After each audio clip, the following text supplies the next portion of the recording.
السلام علیکم ورحمت الله وبرکاتو. یو ملګری ته پوسټ کړی دی چې آیا شیعهګان چې کومه ذبحه وکړي، یو څاروی حلال کړي، یو چرګ حلال کړي، د دیو دا ذبیحه خوړل دا جایز دی او که نه دی؟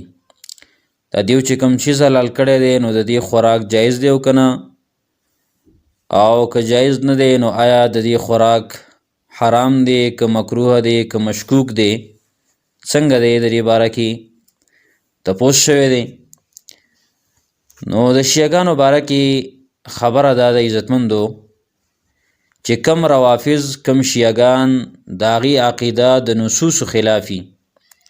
مثال په طور باندې هغه قرآن پاک کې د تحریف قایل وي چې قرآن کریم کې تحریف شوی دی، یا دا عقیده چې علی رضی الله تعالی عنہ نبی آخر زمان دی، یا علی رضی الله تعالی عنہ له د الوهیت درجه ورکوي، د خدایتوب درجه ورکوي، یا د دیو چې کوم 12 امامان دي نو هغه معصوم عن الخطا ګڼي، د پیغمبرانو نه غوره ګڼي، یا دا عقیده چې ابوبکر صدیق رضی الله تعالی عنہ نعوذ بالله هغه صحابي نه و، د هغه د صحابیت نه انکار کوي، یا د جبریل علیه السلام متعلق د عقیده لري چې هغه په وحی را رسولو کې غلطي کړله، یا د عایشې رضی الله تعالی عنها باندې بهتان تړي، او داسې نورې ډېرې ګنده عقیدې. دا څه وویلی شوي او سر دې نه علاوه نور هم شته.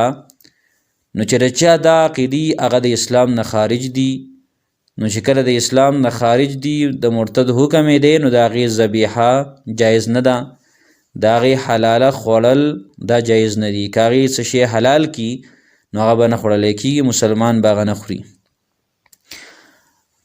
او دا مسله لیکل شامی جلد نمبر 6 صفحه 378 کې وی نعم لا شک فی تکفیر من قذف السیدة عائشة رضی الله تعالی عنها او انکر صحبة الصدیق او اعتقد الالوهیة فی علی رضی الله تعالی عنه او ان جبریل غلط فی الوحی او نحو ذلك من الكفر الصریح المخالف للقرآن. دا خو د دې عقیدو والا خبره شوه چې په شیعهګانو کې چې کوم د عقیدې والا خلک دي نو د هغې ذبیحه هغه حرامه ده. البته هغه فرقه او هغه ډله په دې شیعهګانو کې چې د هغې عقاید کفریه نه دي، لکه تفضیلیه چې کومه یو ډله ده، دا یو ډله دا صرف د دې قایلو چې علی رضی الله تعالی عنہ د نورو صحابو نه غوره دی، نور ته یې څه بد رد نه ویل، دغه عقیدې نه وي دا کومې چې بره ذکر شوي، نو د هغې ذبیحه خوړل بیا جایز دي، د هغې حلاله خوړل بیا جایز دي چې کوم شی حلال کي. خو چونکې نن سبا اکثر شیعهګان د هغې دغه عقیدې دي، دا کومه چې بره مختصر د هغې نه بیان شوي د هغې قایل دي. نو د دې وجې نه د هغې ذبیحه پکار ده چې مسلمان د هغې نه ځان وساتي، هغې چې کوم حلالې کړي نو مسلمان د هغې نه ځان وساتي او هغه ونه خوري، کم از کم هغه د شبهې نه خالي نه وي.